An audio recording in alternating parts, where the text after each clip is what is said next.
Hello. I would like to talk to you about Flora Tristan, one of the pioneers of 19th century socialism, surely one of the pioneers of socialist feminism, or feminist socialism, and more specifically perhaps you could even say that she was a pioneer of internationalist or cosmopolitan feminist socialism. She lived in the first half of the 19th century, and here on this slide you see a list of her key publications with telling names like On the Necessity of Giving a Warm Welcome to Foreign Women, which I think strikes a note. It gives you an idea what kind of topic we are expecting here. Another of her books is called Peregrinations of a Pariah. Peregrinations basically meaning travels or journeys. The Promenades in London, which actually in the English translation is called the London Journal of Flora Tristan, a very important book in the history of social sciences, a kind of ethnographic,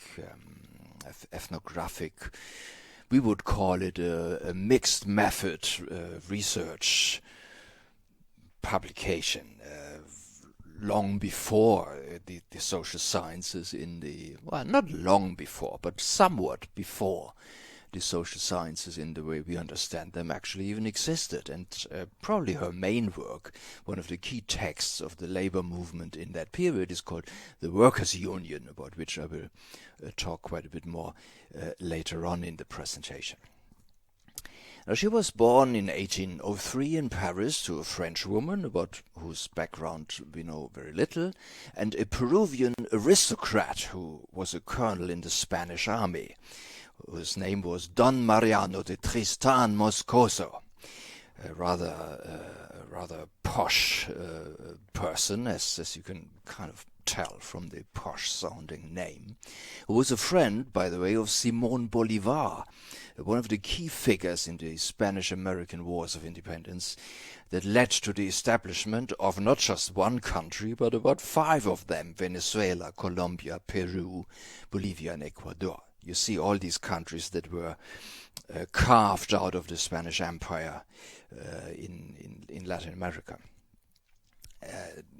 A process that was triggered by the Napoleonic invasion of Spain in 1808, which weakened the Spanish Empire and made possible these developments. Anyway, I don't want to bore you too much with the historical background. There are some more details. If you want to read them in your own time, maybe you can just pause the video at this place and read these things. So I don't want to read out all the things on the slides. Here's some pictures in addition to the one that you saw at the beginning, which is obviously a modern sort of impression of what she might have looked like. So you have this on the right hand. I think this is the most famous depiction of her that exists. You see she had her own stamp in France, Hommage aux Femmes, homage to women, a series of stamps of the French Republic. And here this book title is quite interesting, a biography of Flora Tristan with the title Gauguin's Astonishing Grandmother. This relates to the fact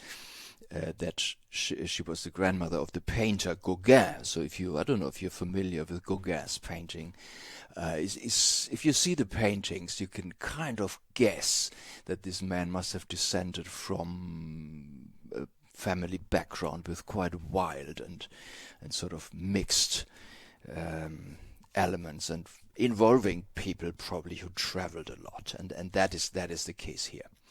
Now, she was born in Paris with this very posh father, who unfortunately died when she was 4 years old of a stroke.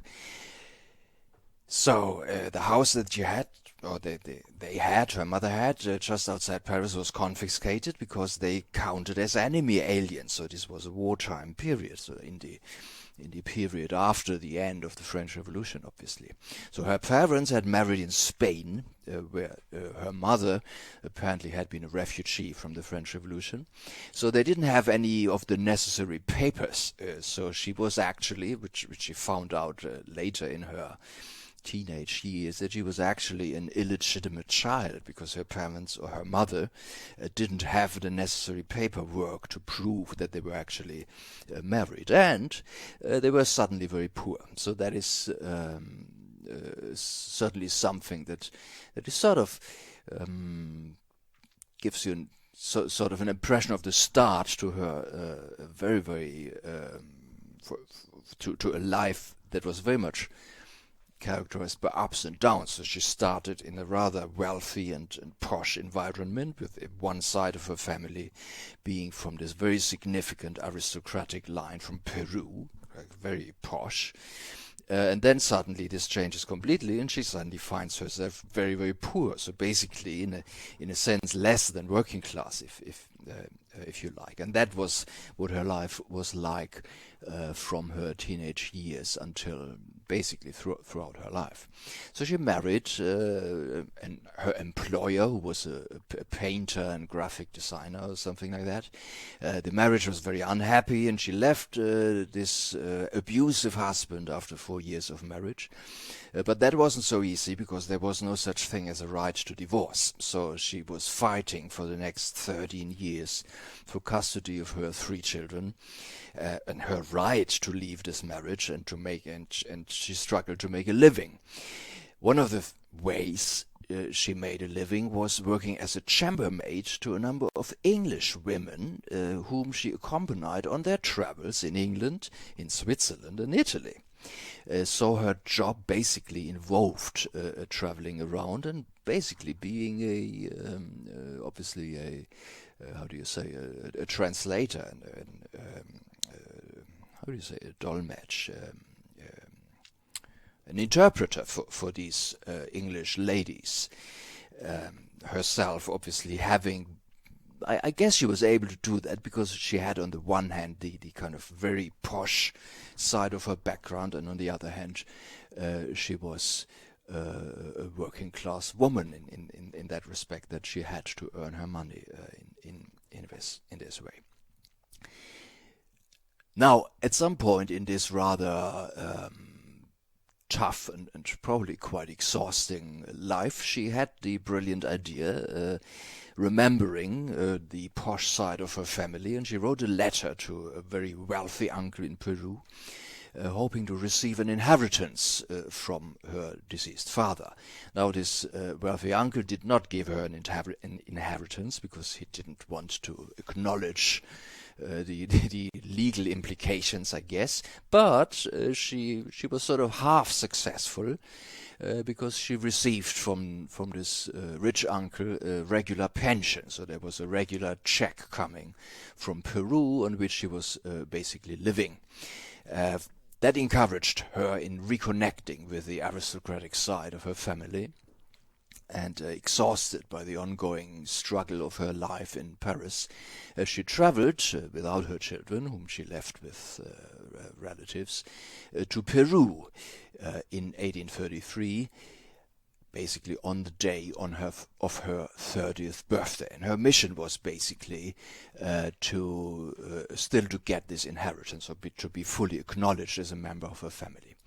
Now, she spent 3/4 of a year in Peru. The plan with the inheritance again didn't quite work out, but she discovered something perhaps much better than money, namely she discovered her abilities as being somebody good at observing and writing. So she discovered basically that she was a great writer.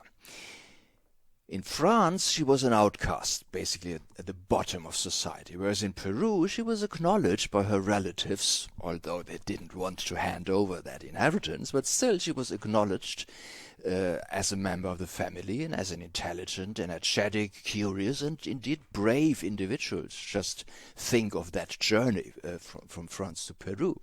And she was given access through her family connections to all echelons of society in Peru.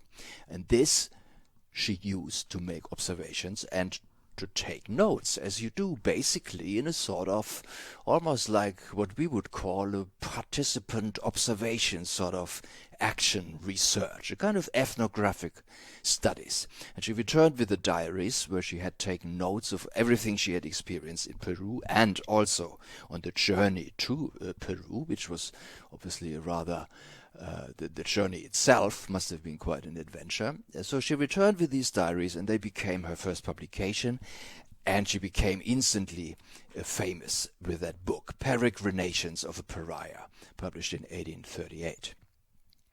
Before that even, she wrote another shorter piece, which is called On the Necessity of Giving a Warm Welcome to Foreign Women. This she published immediately after she returned from Peru, obviously influenced by her own experience there.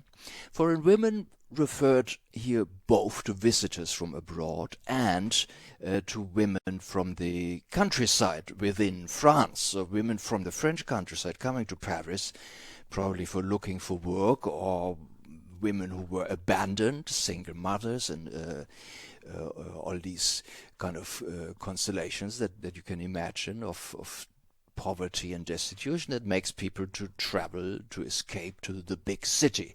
And she made an argument that these women should be looked after, that they deserve the solidarity of society and that they should be supported. In that pamphlet, she used the idea of women as a class. So that seems in the French context, or in any context actually, but this is actually something that is typical of the French context. Even in 20th century French socialist feminism, you will find the idea that women constitute a class in society. That's an idea she developed in this pamphlet, and she argued obviously for a kind of feminist cosmopolitanism, a kind of an attitude of solidarity amongst women to look after each other, especially those that are traveling from foreign countries or from the countryside, which is almost like a foreign country, obviously, if you think about the contrast that must have existed much sharper than today in the early middle 19th century between countryside and a big city like Paris, which was in a sense sort of the stylish capital of the capitalist world in that context. And you have all these destitute women washing up in a place like Paris and basically desperately in need of support. So that was her first publication, and that is quite a statement for a first. Now, Peregrinations of a Pariah is a travel book, sort of in the romantic mode. So travel books were obviously a hugely important literary genre from the early modern period right through the 19th century. And in a sense, still today, people love reading travel books. But certainly in the 19th century, this was a hugely important literary genre. A first-person account of a quixotic quest.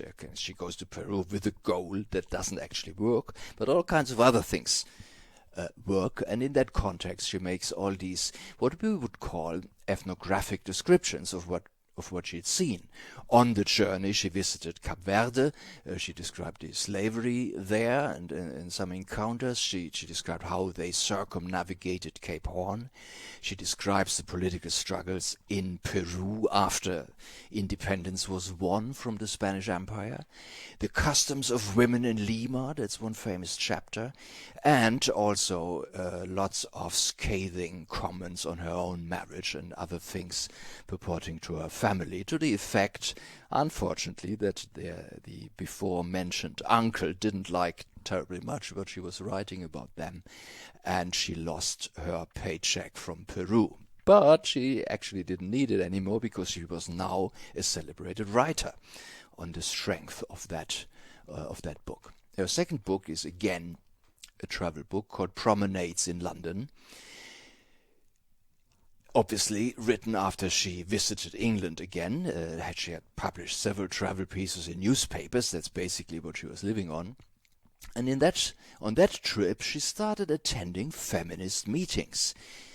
campaigning for the legalization of divorce, which is obviously an issue that affected her own life quite directly. And she started studying the socialists of the day, Saint-Simon, Fourier, Considerant, who was a disciple of Fourier, and in England, Robert Owen. So Robert Owen was the key socialist theorist in that period, which was, as I'm sure you know, the high point of the Chartist movement. So when she was in England in 1839, that was exactly the high point of the Chartist movement in England, and that was a major influence on her brand of socialism. Just before that, in 1838, her estranged husband shot her, went to prison for that. She survived, but she had a bullet stuck in her chest for the rest of her life. That caused a scandal which added to her celebrity, probably helped shift some books as well, but obviously she must have suffered health complications as an effect of that, and she died not many years after that. I haven't read whether there's a relationship between this being shot and her early death, but it's quite conceivable that she must have been weakened by walking around with a bullet in her chest, I imagine. But I don't know that actually. That's just me speculating. So in 1839 she visited England again, then published the year after Promenades in London, which in English is known as the London Journal of Flora Tristan. An amazing book, very highly recommended if you're interested in what is basically, we would call that mixed methods ethnographies or something like that. Now, just very briefly, the Chartist movement, as I said, which had its high point in that period, that was a movement for electoral and social reform, initiated by the London Working Men's Association. The central document of that movement was called the People's Charter, hence Chartism, that consisted of 6 principal demands. A minority of the Chartists also argued for women's suffrage and women's right, and there were also some women activists in the Chartist movement, but that was surely not the predominant flavor of the Chartist movement. Anyway, just at the time when she was in England, the major events took place. The petition was formulated and published. There were riots. Leaders were arrested. These leaders were sentenced to be hung, drawn, and quartered, leading to more protests. And then these sentences were reduced to transportation to the penal colony and so on, but after this high point, the Chartist movement so to say gradually petered out in that period. But she was there when it was at its dramatic high point, and that very strongly influenced her thinking. This, by the way, is an image of what the publication of the Charter actually looks like. You can see the 6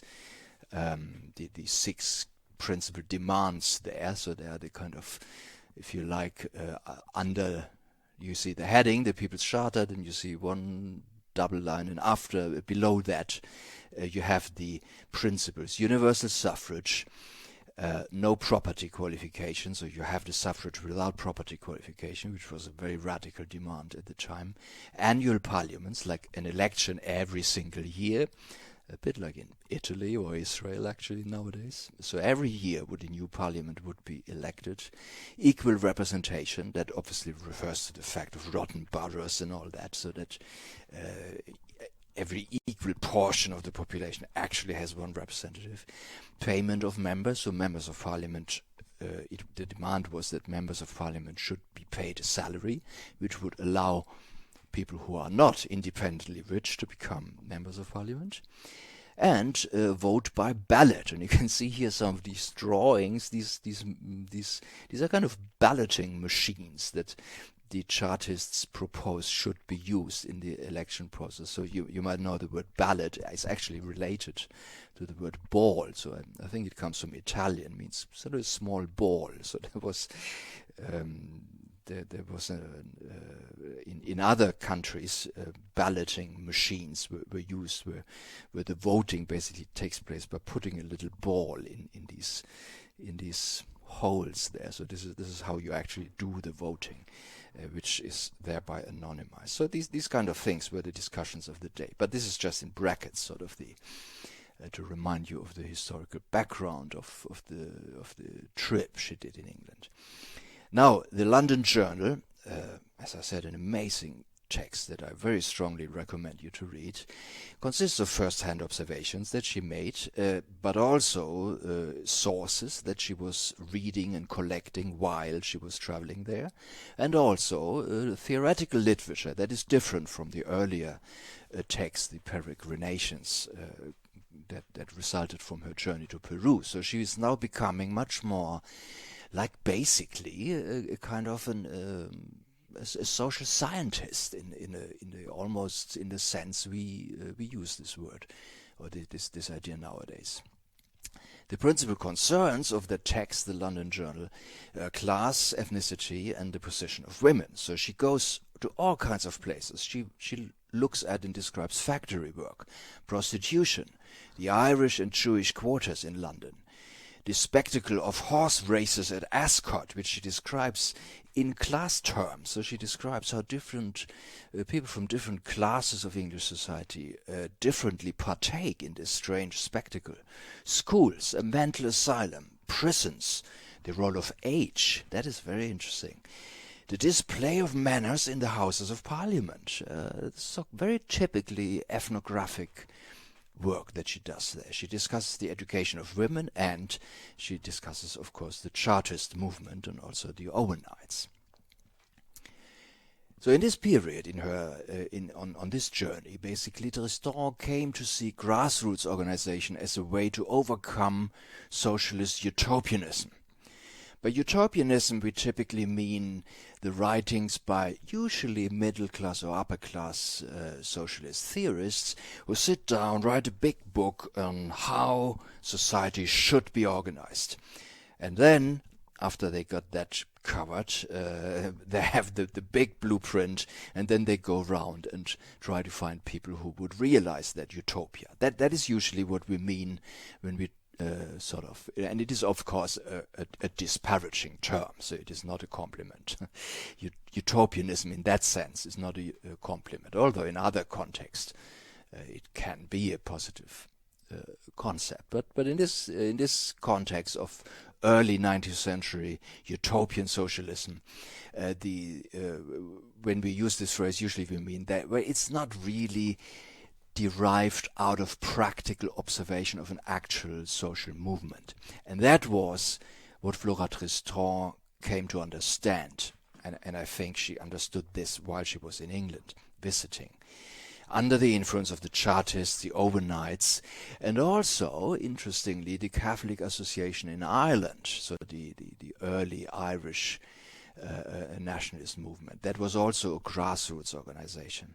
So what you understood was that if you want to make a political impact, you need to have an independent organization that is independent from, if you like, do-gooders and beneficiaries from other classes or groups in society. So you have to build up your own independent base from which you can make demands. And thereby these demands are not utopian anymore. They would be based on some actual societal reality. So that is the first thing that is important to take from Flora Tristan. Now, back in France, she engaged in establishing relations with the Owenites in England. Obviously, people were visiting each other, they were traveling a lot. So in that period, in a certain sense, the distance between Britain and the continent, in particular France, to me often it seems was much smaller than it is today. So people weren't thinking of so British people weren't thinking of France as necessarily such totally distant kind of place. Certainly that was the case in the labor movement. So these people were very closely connected and talking and discussing with each other. In this process of establishing these cross-country or international relationships, if you like, she increasingly moved from mingling with utopian socialists, sort of intellectuals if you like, to meeting and discussing with often illiterate workers. And from this emerged what subsequently became her most conceptual and perhaps in the context of the history of socialism, her most important publication, which is called The Workers' Union, published in 1843. That's what it looks like, Union Ouvrière par Madame Flora Tristan. That is that is what it looks like. The key influence here again is Robert Owen. Robert Owen, just to remind you, I'm sure you know this side of the story. He was an industrialist, an Enlightenment man, a kind of a man of science, who attempted to model or to build a model industrial community at his cotton mills in Scotland. As an Enlightenment man, he saw education as the key to building a rational society and to increase the productivity of society. That was obviously a key factor. So for these people, it was the decisive thing was that if things in society should become more just and morally and sort of politically and socially better, then they must also materially be better. So the moral improvement of society must follow from the improvement of wealth of society. Therefore, productivity was absolutely key to any reform of society. That was one of the key concerns that these early socialist theorists, like Robert Owen, who was a capitalist basically, would have emphasized. And one of the things that are typical about Owen, to which Flora Tristan objected, and that's very interesting, was coming from the Enlightenment, that the character of human individuals was determined by their social environment. And therefore, the idea of building these sort of model communities, because Owen thought that if people live and grow up in this kind of well-organized, nice and clean and healthy and relatively wealthy sort of community, then also that would produce people with a nice and pleasing and cooperative and collaborative kind of character, and that this is what they would have seen as an important step towards socialism. Now, Robert Owen worked on such issues as the legislation on workers' protection, limiting the workday, etc. He was thinking about what causes industrial crises. He had this idea that underconsumption, which basically means the workers' inability to consume enough, leads to industrial crises with all the destructive effects they have, and therefore it is in the interests of the progress of capitalist production to increase wages. So that is a very important idea that was obviously picked up basically a century later as a key policy for 20th century sort of welfare states, that if you want to have well-organized capitalism, you have to increase wages because people have to be able to buy the stuff. So this is one of Robert Owen's ideas, so one of the key ideas of sort of early 19th century socialism. He also had this idea that people should have the right to the full product of their labor, which I'm not going into the details of these discussions now, but these are some of the typical ideas of early 19th century socialism. He also had this experiment in Indiana in the USA with some kind of egalitarian communal living that also included a bank. He promoted trade unionism, consumers, cooperatives, and all these kind of things. So he was a hugely versatile thinker in this context.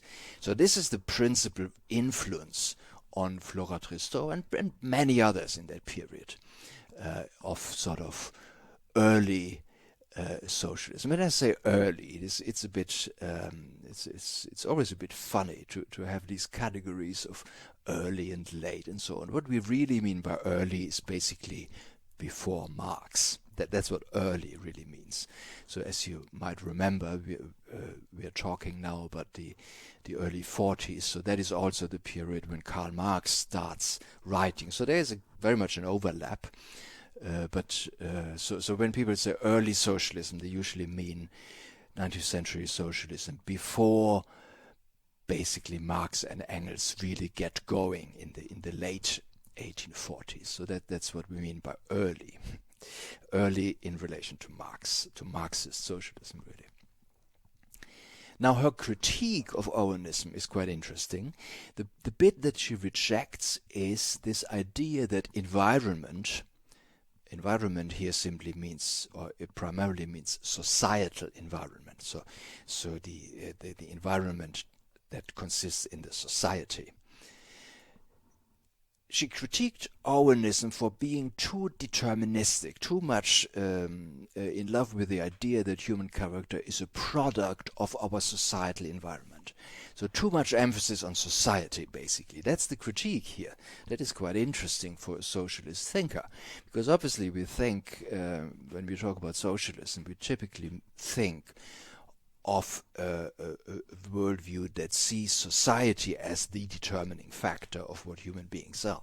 And she objects to exactly that, because she thinks there is too little concern with the aspiration to freedom, which for Tristan is a spiritual and perhaps even a religious factor. So she was, in a sense, religious, like many of these early socialists. The key idea that she tries to strengthen against Owenism is the idea of self-activity, and that's really the main point. And I think that is what really, apart obviously from the way she discusses the situation of women and the situation of strangers, the idea of self-activity of the working class is the key idea that Flora Tristan contributes to the history of socialism. The idea that social reform must come from a union of the workers themselves, not from liberal middle-class benefactors, do-gooders, and nice middle-class people who grant reform to the working class. For that she had absolutely no time. She cast herself in this context as a sort of messiah, so she was, as I said, she was somewhat religious in a certain sense. But this messiah was not to lead the masses, so she merely saw her own messianic role in this context in prodding the workers to get organized and to realize their own collective strength, which apparently was influenced partly by the example of the Irish independence movement that was organized in such a way. Now, coming to her main work, the Workers' Union, the main arguments put forward in that book are that the Workers' Union, or if you like, the organized working class, needs to overcome the barriers of nations, trades, and sexes. That is a hugely radical thing to propose in that context. It must elect a leader who would be financed by their subscriptions and would be accountable to the members. That is apparently modelled on the structure of the Catholic Association in Ireland. And they must build and operate what she calls a workers' palace in every borough. So in every borough of every city and town, there would be this huge building owned by the Workers' Union and managed by the workers themselves, which is a combination of school, hospital, training institution, leisure and retirement center, all under the control and ownership of the Workers' Union. So basically what you have here is something that anticipates what for us is basically the welfare state. But this is before the idea of the welfare state was anywhere near becoming a reality. So in a certain sense, and that's something I find hugely interesting in this context, that these thinkers and the workers who congregated around her and other socialist thinkers at the time, they were not thinking necessarily of the state to organize welfare. They were thinking of organizing themselves parallel to the state. So the idea is basically that workers in that period were sort of half members of bourgeois society, if you like, and they were half outside. Now, in that situation, there are two options. You can either try to become a full member of society, or you can say, well, we do our own thing. And this is the proposition here. That is what the workers' union is. So basically the workers, which is in a society like Paris, of course, what would it be? 80-90% of the people. They would organize themselves as a parallel structure to the state, not within the state, but basically next to it and in its place, in a sense. So this is if you think about that from our perspective, that is almost unimaginably radical in a certain sense. Now the workers' union would form corresponding groups internationally to develop their own values and ideas and objectives and to defend their interests, which is exactly what the bourgeoisie did, and did very successfully. And this she refers to as constituting the working class. That's a very interesting concept. So by doing this, the class is actually only really constituted. So class is not just a given within society, but it is something that is built by this kind of engagement and organizing. And she writes here, it is up to you and only you to act in the interest of your own cause. You must put an end to 25 years of waiting for someone to intervene on your behalf. That's the one of the quotes here. Another thing I find very interesting is the centrality of the idea of freedom in that conception. And she makes here a very sharp criticism of one of the leaders of socialism in France in that period, a writer called Enfantin. Enfantin was a leader of the Saint-Simonian group of early socialists, so one of the probably the most important socialist thinker in that period, who in 1843 wrote a text. Funny enough, the text's title or the overall subject of that text that she's referring to is decolonization of Algeria. So it's worth keeping in mind that this is the period also when particularly important part in the period in the development of modern imperialism and colonialism was underway. So the French state in that period just had conquered Algeria and was discussing what would the French state now do with this newly conquered colony there. And socialists like Enfantin were taking part in this process of basically discussing the modernization of that colony. That's an interesting thing also to keep in mind if you think about discussions we nowadays have about decolonization of in all kinds of ways. So she attacks this guy because he's basically describing the organization of labor in the process of what is basically the modernization of Algerian and, in a wider sense, French society in that period. And she rejects what seems to her a program for regimenting the workers, which is, of course, regimenting in a sort of sense of as in disciplining, to organize disciplined labor to increase productivity of society. She rejects that because she thinks this conception of socialism that develops there, and especially, of course, in this colonialist variation of the socialist argument, that is just oblivious of freedom as the central aim of socialism. That is her position. And she says here at the bottom of the slide here, you see the quote kind of quite emphatically. She says, "Let the most populous class, the working class, rather perish from misery and hunger before agreeing to be regimented, because that means exchanging its freedom for welfare, assurance of rations." So that is her perspective. Now the last thing she did in her life was a huge reading tour. So she took her book, The Workers' Union, and engaged on basically a reading tour throughout France, and was organizing meetings with workers everywhere, trying to basically familiarize them with the ideas that she had developed. And at the same time, this would have been the basis of her next book. This book actually does exist because it was published like 130 years after her death. It's called Tour de France, like a tour of France,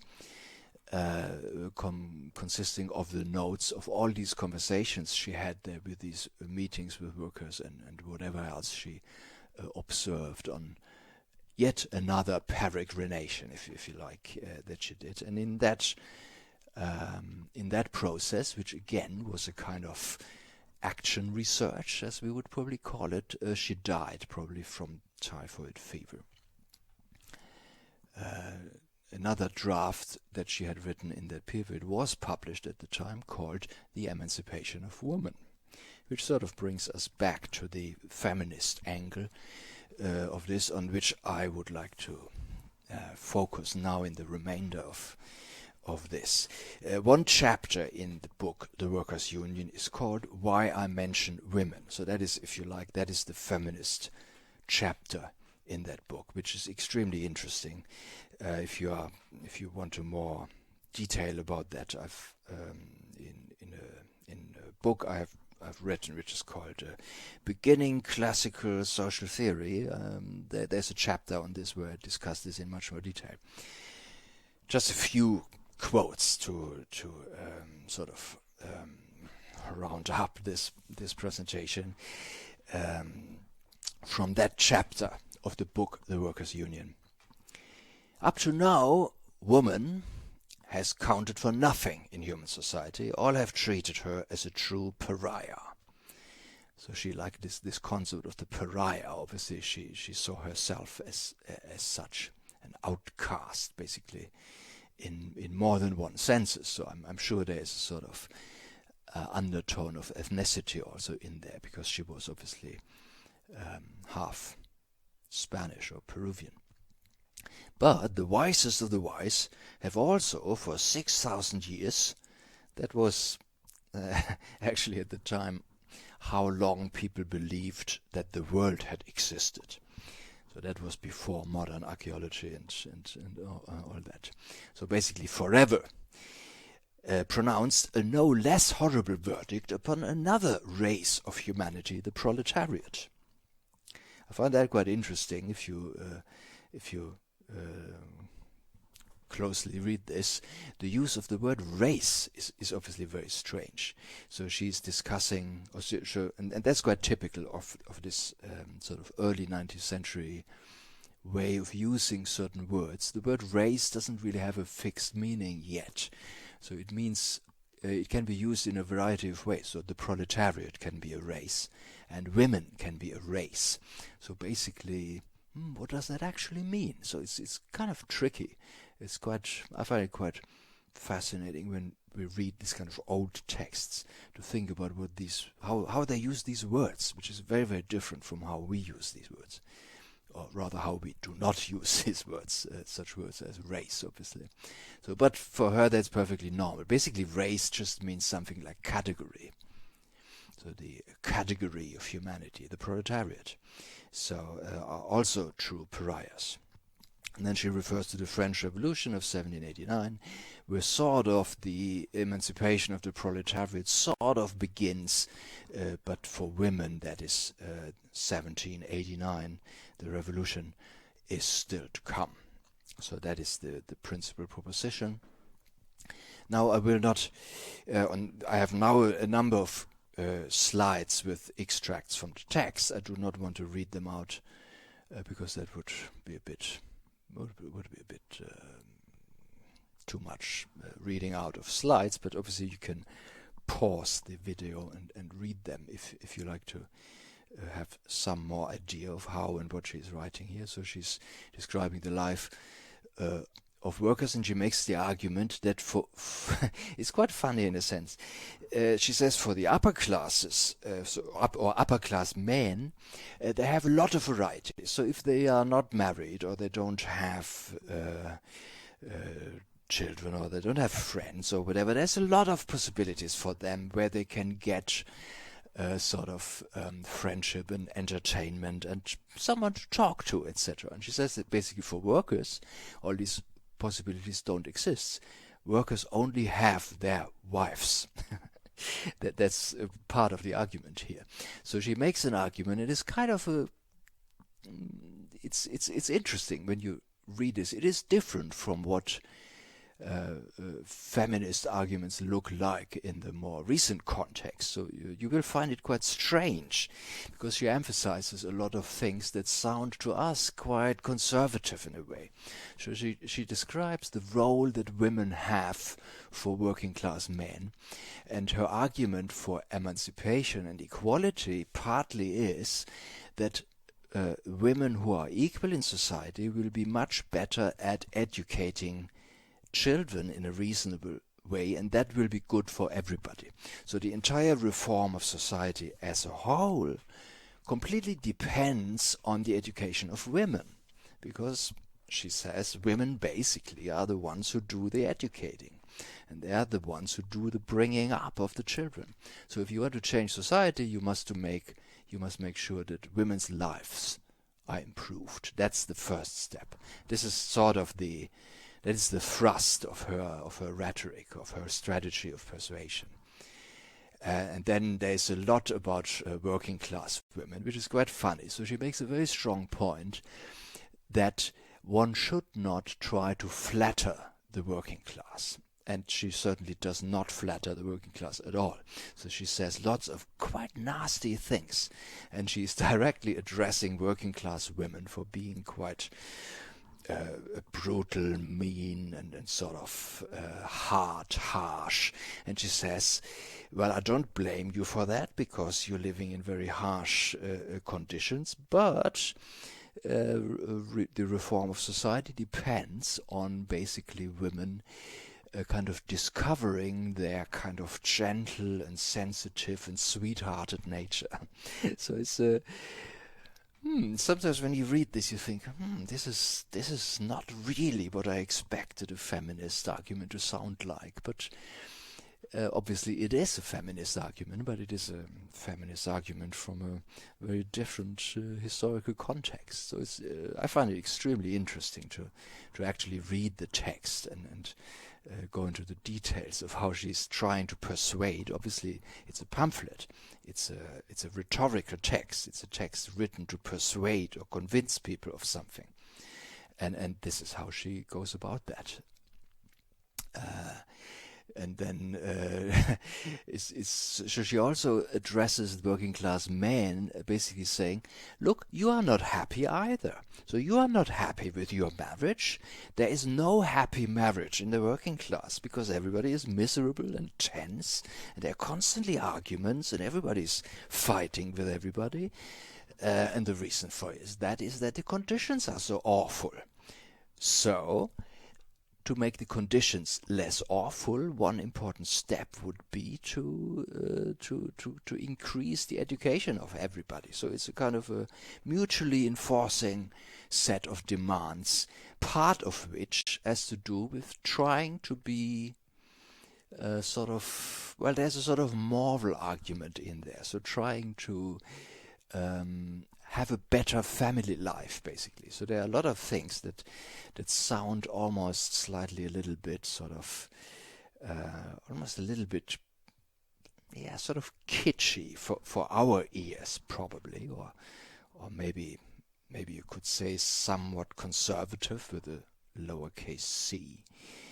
So you have here at the bottom the idea of women as moralizing agents for the men, because she thinks that the struggle, the class struggle to improve society that involves the building of these workers' unions can only really be successful if people have a sort of a kind of a socialist attitude in a sense. So that is the conundrum, and I find that quite interesting because, to an extent, that's obviously true. If you want to improve society, you need to have already some kind, at least to an extent, you have to have a sense of what a better society is actually like. So if you want to build these workers' unions, you have to be that already in a certain sense, and that is the problem she's grappling with, and that's quite fascinating to read. So she argues for absolute equality in that context. And then she talks about the education of children. I just want to end on one quote. This is hilarious. That also, if there are fewer arguments at home in marriage, so if marriage is a bit happier, then the man won't go to the pub all the time. So she doesn't like pubs at all. Or the tavern, which is a place of perdition, which wastes the worker's time, money, and health, and dulls his intellect. So, that's that's what she thinks about pubs, and she thinks if people have a better married life at home and are simply generally more educated, more interested, and nicer to each other, then there is no need to escape to the pub all the time. That is part of the argument. And then there is the chapter ends with a charter for the workers' union. Again, I'm not reading this out, so you can look at this in your own time. You will see it is quite comprehensive. So this program for building this parallel society, which is the workers' palaces, takes account of age, of disability, gender, obviously, etc. So it's meant to be a full-on, rounded sort of welfare program, but not through the state, independent of the state. Yes, that is what I wanted to say. I think extremely interesting. Here are some links to a TV program from Peruvian TV, which is on YouTube. Obviously, it is in Spanish, so if you don't understand Spanish, maybe you can, I don't know, maybe you can still get something out of it if you just watch these. They're great. They're really well done. There's a lot of material in French, obviously, a lot in Spanish, but very, very little in English, and it just so happens that there's a chapter in my book here that discusses Flora Tristan, but this is just as an aside. Okay, thank you very much, and I hope you found this reasonably interesting, and see you some other time. Bye.